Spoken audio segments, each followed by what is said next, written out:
E nesta quinta-feira, o TSE negou pedido de revisão de eleitorado do município de Muribeca.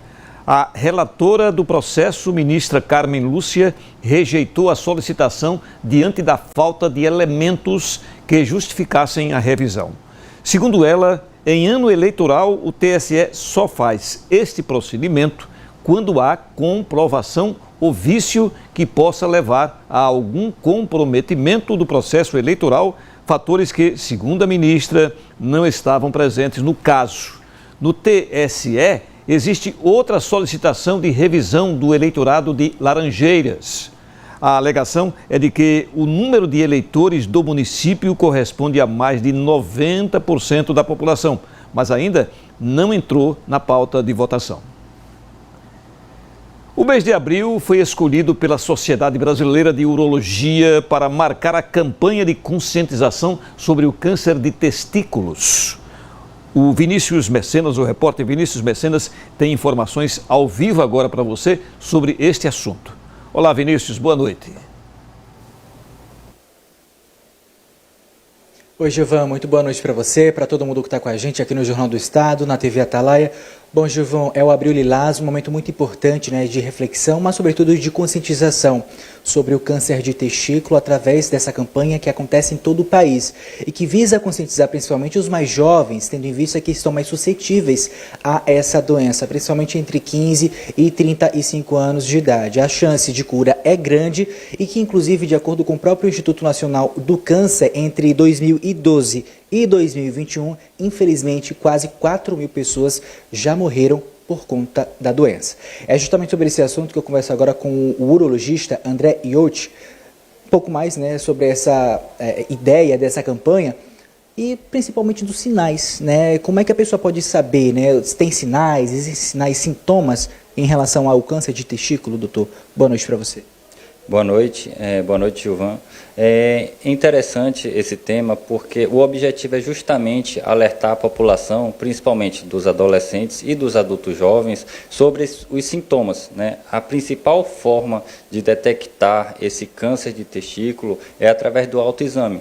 Então, a recomendação é que homens, né, adolescentes e homens jovens, ao tomar banho ou quando estiverem desnudos, realizam o autoexame. Como é isso? Palpar o próprio órgão genital, o testículo, à procura de alterações na textura, na consistência e, eventualmente, alterações na sua anatomia, rugosidades, caroços, que podem demonstrar, né, uma alteração do padrão que ele vinha observando toda vez que ele realizava esse autoexame e, identificando essa alteração, procurar um especialista.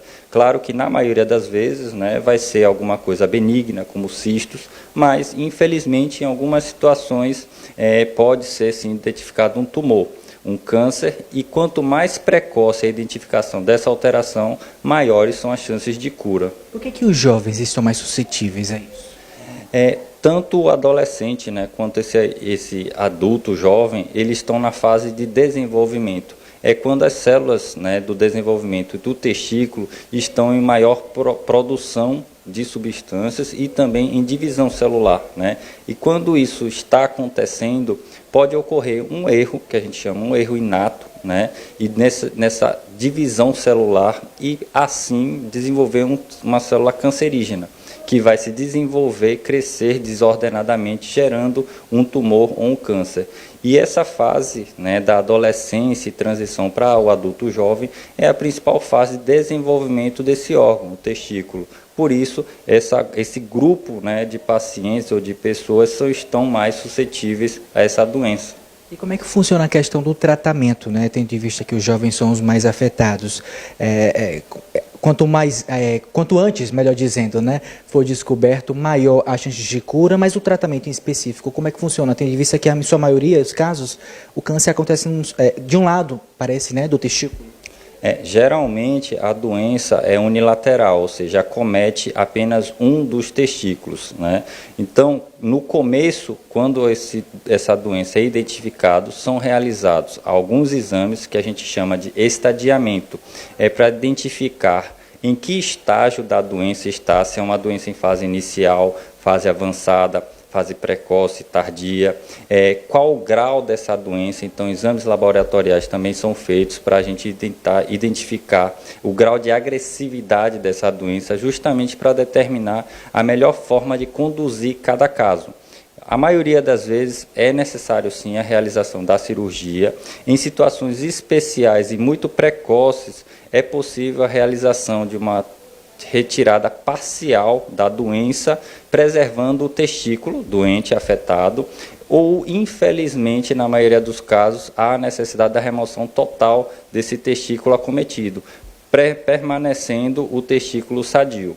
Mas isso vai depender tudo do estadiamento da doença. Perfeito, doutor. Muito obrigado pelos esclarecimentos, tá bom? Gilvan, eu volto com você.